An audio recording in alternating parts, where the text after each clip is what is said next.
Hi, I'm Lisa Marie Latino, and welcome to another episode of Hip New Jersey. Today we're at the magnificent Park Savoy estate in Florham Park. We're here in support of the 15th anniversary of Minette's Angels. We'll learn more about Minette's Angels later on in this episode. But first, New Jersey native and denim legend Eric Goldstein invited Hip NJ to his Soho store Jean Shop, where we spoke about his illustrious career and what's next in the denim industry. Hip New Jersey took a trip out to New York City to visit Eric Goldstein at his Soho store, Jean Shop, NYC. This Garden State native is a huge force in the denim industry, having worked for many big names before finally opening his own store 14 years ago. Let's find out how he got his start in the industry and where it has taken him today. Graduated college from Philadelphia College of Textile and Science with a degree in textile technology and a minor in apparel production. Started working for Ralph Lauren right out of college. I was recruited to work for Ralph in the quality control department. So did that for a few years and then got a phone call from Ralph's office that he had an idea which turned into Double RL. When I started, it didn't have a name even, it was just an idea. And I worked on Double RL for fabric and wash development for about 4 years after we launched it. And then I went over to the Gap. And I worked on Gap denim product development, denim and leather product development. Did that for 11 years. And then started Jean Shop 14 years ago. So I've been making jeans for just about 30 years, from all different levels, from Gap and Old Navy all the way to the best product in the industry for Jean Shop. Everything that we do in the store is about giving our customer experience. We have a tequila bottle, we have a guitar, we have a backyard, and we do a lot of events in the store too. But it's all about having a customer come in and be comfortable in the store and want to stay and hang out with great music and just really exceptionally nice salespeople. Staying relevant in the competitive fashion world is not easy, but he takes those challenges in stride. It's forever changing, the denim and culture. If you go back to the Marlon Brando ages, or currently with Springsteen in jeans all the time, or even somebody like Ellen DeGeneres who's in jeans, probably 3 or 4 days a week. It's part of culture. It's here to stay, and it's becoming more of a part of culture because there's more variety in denim these days. So different people could wear it differently. Everybody's all about individual style now. I think a lot of what's next is about transparency and the environment as far as manufacturing goes. It's no secret that traditional manufacturing of jeans and washing is not so great for the environment. So I think that's about to change, or it is changing as we speak. And there's brands that are coming out there like an Everlane or somebody that's full transparency. And the consumers are more tuned into that. It's becoming more and more important.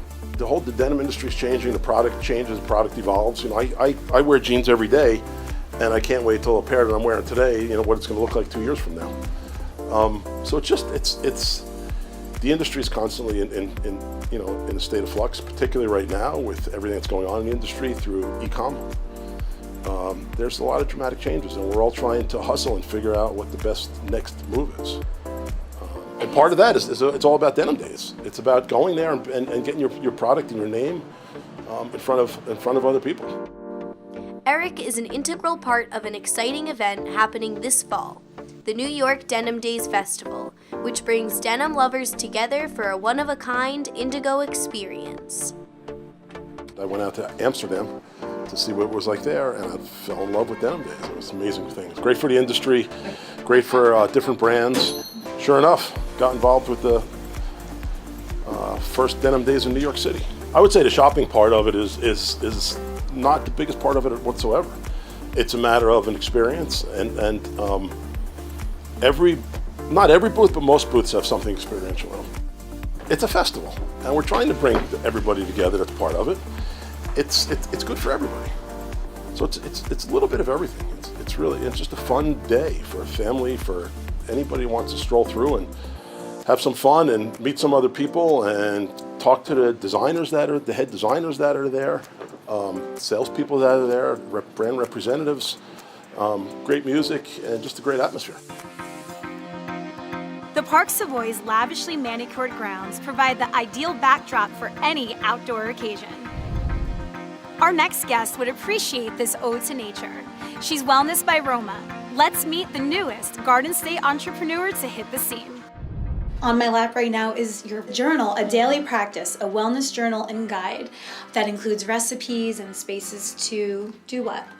Yoga. So it's basically mindful yoga practices for one entire day, morning, afternoon, and evening.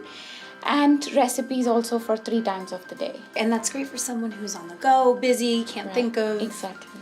And that's exactly who it was designed for people who are constantly busy and don't have the time to take a big chunk of time out for a workout, and they usually do it only 3 times a week. This is good to slip in for a daily practice.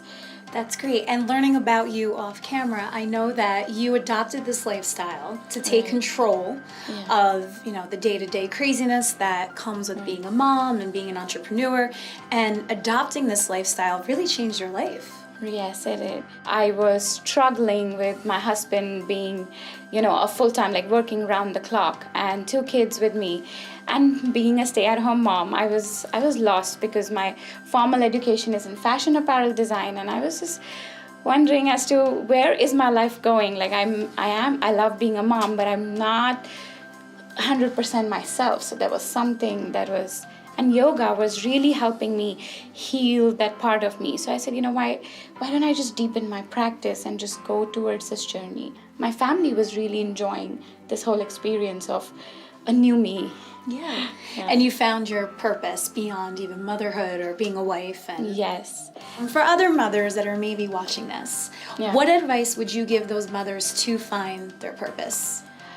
I would just say is put yourself up there on the priority list, number 1. So when I put myself there, I felt like that's it. I can be happy as well as take care of them, and then I'm a better mom. So really give yourself the permission to love yourself and be there, be on number 1. There is a lot of room there for everyone. Beautiful, beautiful advice. Well, Roma, congratulations on your business. Thank we'll you. have all information about Roma's business only on hipnewjersey.com.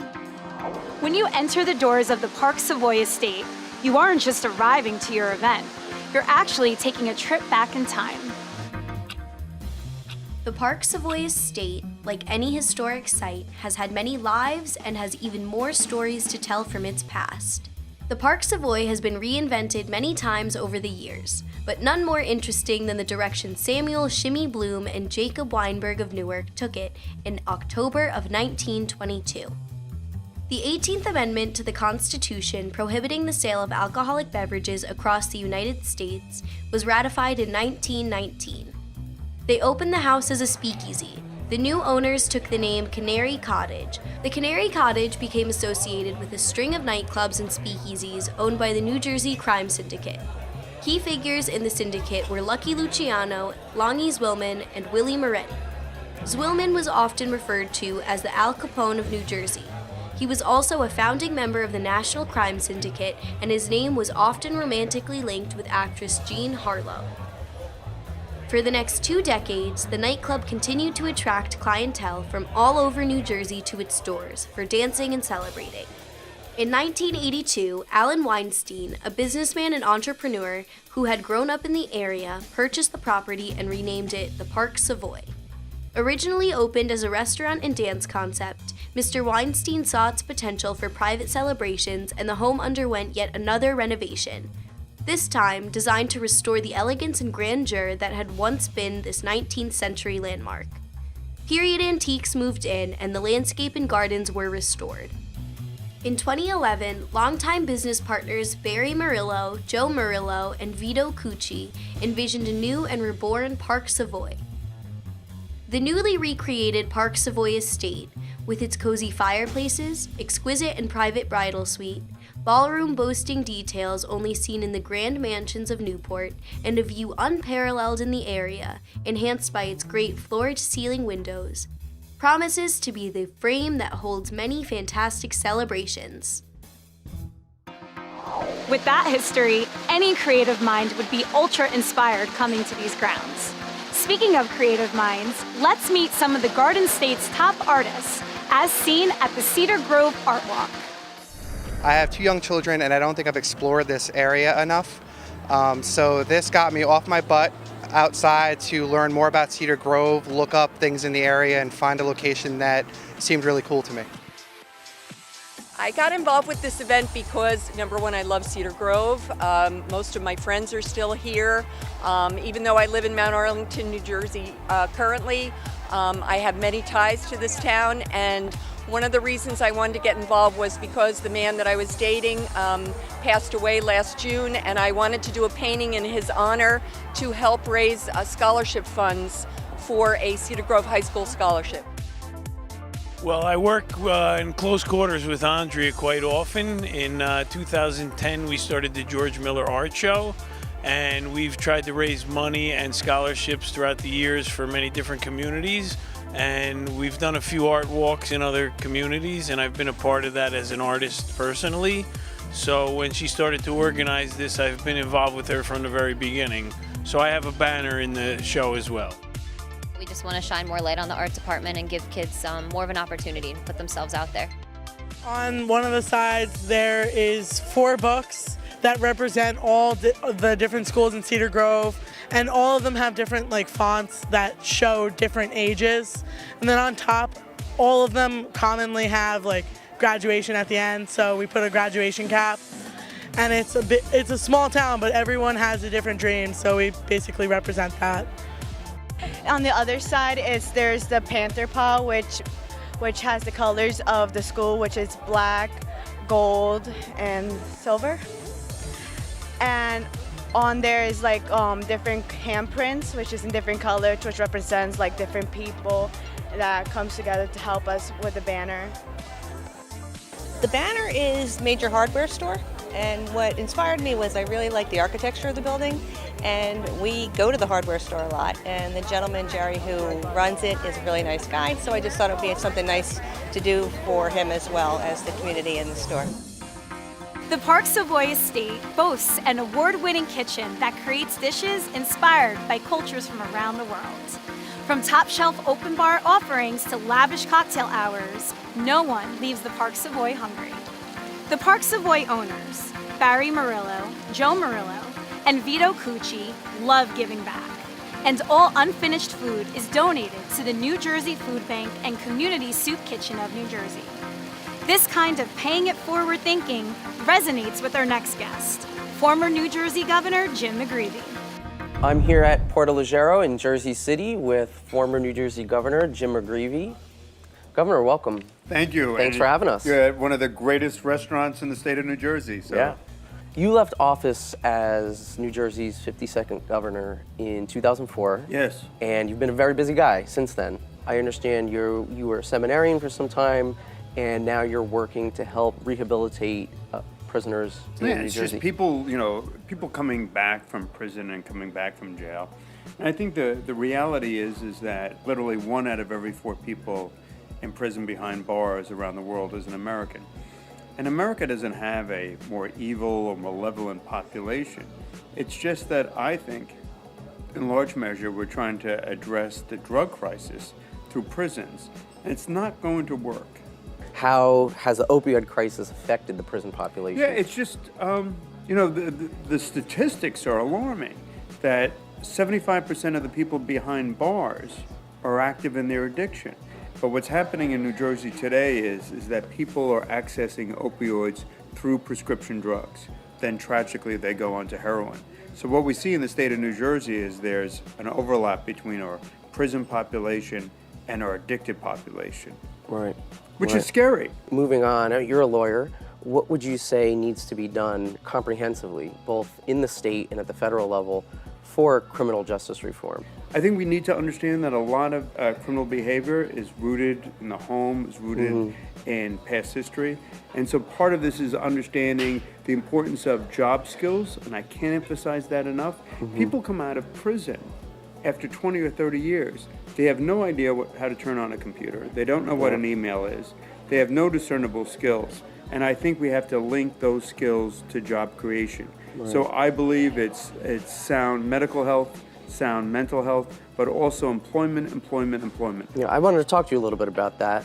There's been a lot of news recently about you working as the chairman of the New Jersey Reentry Corps, which is doing a lot of great work. And a report was released earlier this month making the case that tax dollars would be better spent rehabilitating prisoners than just creating what is essentially a revolving door for something like a third of prisoners who go into prison but come out and end up back there again. Exactly. I mean, the revolving door is happening all over the country. But what we see is people go out, and within 3 to 5 years, over 60% come back in. So why do they come back in? Well, they come back in because they don't have secure housing, but most importantly, because they don't have the skills to compete in the marketplace. They can't get a job. You have to give somebody, particularly somebody coming out of prison.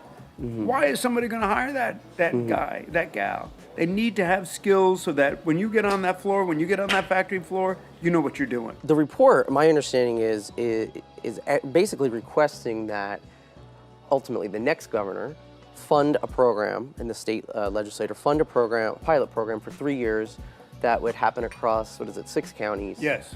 And would take something like 3 dozen prisoners over a 3-year period within each county. So that's slightly over 200 people. Yep. At a cost of about $7 million, about $6.9 million for 3 years. What is the end goal of the project? The end goal, so you just say, so let's say if Jim goes to prison, that's $50,000 a year. This is just me. $50,000 a year. $50,000 a year. So if I have a 20-year sentence, it's $1 million. That's $1 million. So if you have 6 of us for 20 years, that's $6 million. So what I'm saying is this is ludicrous. You can either do one or two things. You can warehouse people in a prison where there's a lot of violence and a lot of drugs, or you can try to make people productive members of society. And that's what we've been doing, but it's about education, education, education. Skills, skills, skills. You've had a long career in politics. Again, you were mayor of Woodbridge Township, New Jersey assemblyman, senator, governor.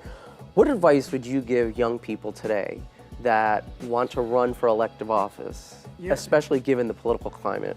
I think Washington is a little zany right now, but we need good people. This is our country, right? This is a pretty unique, special place. And so just give a damn and get involved. Yeah, great message. Give a damn and get involved. Yeah, I think it's so important. Because if you don't, somebody else will, and they're not always the right people. Right. I can't do an interview with you and not ask you or say something about that afternoon almost 13 years, more than 13 years ago now, where you said what are now famous 8 words. My truth is, I am a gay American. Sure. What can you say now, 13 years later, It's just so funny. about that? I was down talking to a bunch of college kids, and I was at some LGBT, some gay college students thing. And so, it's so different. So when I grew up, there were no gay icons. I didn't know any gay lawyers, any gay politicians. When I mean gay, I mean LGBTQ. It's, the closet is obviously not a healthy place, and whatever closet, and I think there are a lot of closets, not just in terms of sexual orientation or sexuality.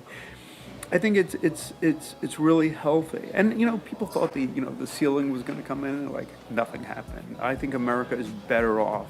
I think people need to be who they are, and I think people need to live into their truth. And that was a really painful day, but it was also a blessed day. It was like the first time, it's obviously completely open, honest, transparent. And I thought to myself, I've spent my entire 30 years of my adult life being in the closet. I give one damn speech, and now everybody knows I'm gay. Thank you. It's been great having you, and we appreciate it. Here we are at, again, Porto Leggero in Jersey City. With some great raviolis and some great meatballs and great foods. The Minette's Angels Celebration of Angels is about to begin. Let's throw it to Hip NJ's Maria Falzo as she speaks with the night's VIP attendees.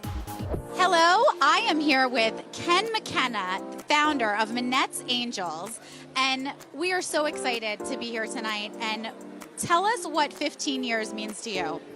So 15 years is just another milestone, and we're very fortunate that we have our biggest event of our foundation's history, and happy that we have so many people coming out to support us. We've got great sponsors, great honorees who have really done so much to help breast cancer patients, and that's really what we're about. I met Minette at Seton Hall University. She was a nursing major. We have 3 children, Brian, Elizabeth, and Christopher. So in 1993, she was diagnosed with breast cancer. It changed our lives, obviously. The kids were 9, 6, and 4 at that point. Didn't really understand what cancer was. So Minette's battle lasted 10 years. During the good times, we took advantage of every opportunity to travel and see the world and experience as much as we could. We certainly had an appreciation of living every day to its fullest because we quickly realized we didn't know how much time we would have. She passed in 2003 after her 10-year fight. The last few years were very difficult for her. She lost her hearing and most of her eyesight due to metastasis to her brain. And this year we are celebrating her 15-year anniversary and celebrating her life. I am here with Dr. Michael and Rosemary Scapitulo, who are being honored tonight at the gala. Thank you so much for being here. Thank you. We're thrilled. Fantastic. So we want to learn a little bit about why this mission is so important for you. I knew Minette way back when we were volunteers together for another organization, and her energy and exuberance, it's so wonderful to know that her spirit lives on with this organization, as well as it reflects upon all women who have been diagnosed with breast cancer. We feel that Minette's Angels has helped our patients cope with these treatments in a much better way. They provide support, they provide emotional comfort, and also they help with the physical well-being of patients. And they make their journey through their treatment a much easier journey and prepare them for life after chemotherapy and treatment. One of the most important things for me is that Minette's Angels, there's no administrative fees that are associated with this organization. So every dollar they raise, they put back into the community. It's a privilege to sit here and be part of this organization and to be honored by Minette's Angels. Most importantly, I think that my role here is to help raise money so that they can continue their efforts in supporting our patients' needs. The overall community is being impacted by this positivity and the goodness and the kindness of this organization, making sure they take care of the people, mind, body, and soul for any woman who has been diagnosed with breast cancer. And I think that it's my honor, but most importantly, I think it's my goal and my job to make sure that we can raise money so they can continue with their support of our patients. And I thank them for all that they do for us at the Cancer Center at St. Barnabas Medical Center. Father Michael Hanley, thank you so much for being here. My pleasure, my honor. Yes, and you're being honored tonight, but tell us about your work with Minette's Angels. How did you get involved with this organization? I met Minette probably 1993. We talked about the circumstances of her life, and from there on we developed a very wonderful relationship. If it wasn't for Minette, I'm sure none of us would be here. It wasn't just about Minette with her illness. It was about Ken and how he was feeling and what was going through his mind, and the kids. She made us laugh. She made us cry too. But it was always an upbeat, always speaking of others, always a generous spirit.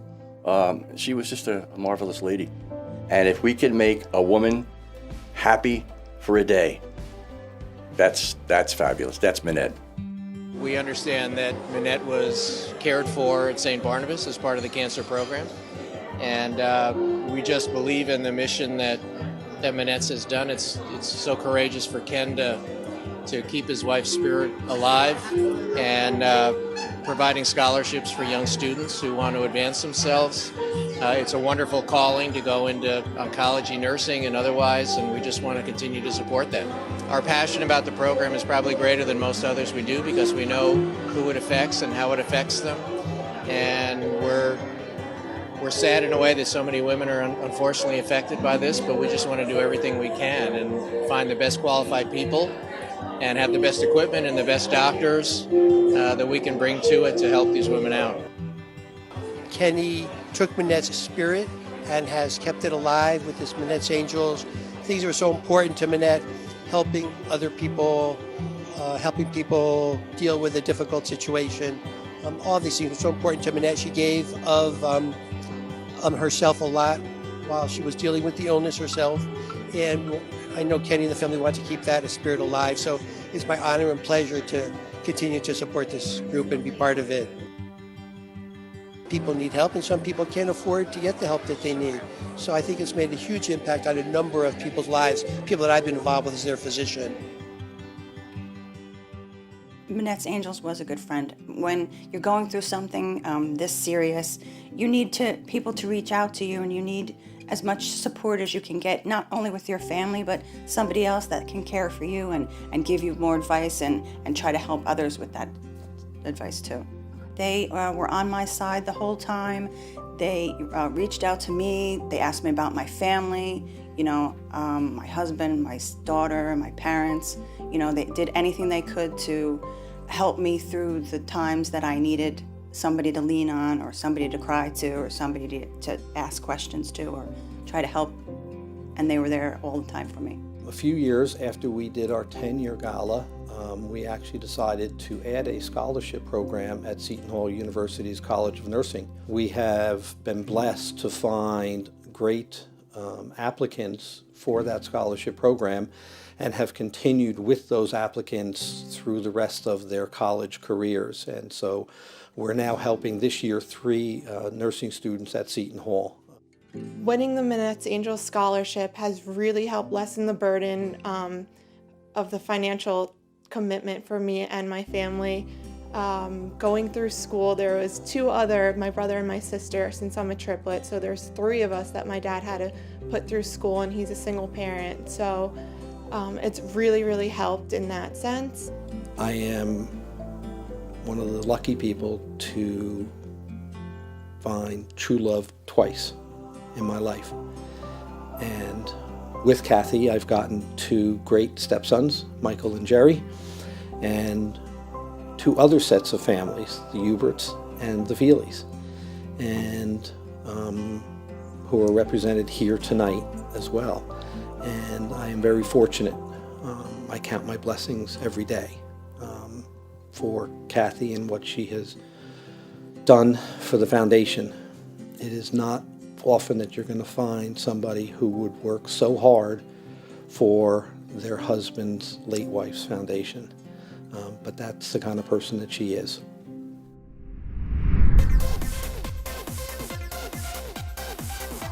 That wraps it up here at the Park Savoy. For everything Garden State, visit hipnewjersey.com. We'll see you next time.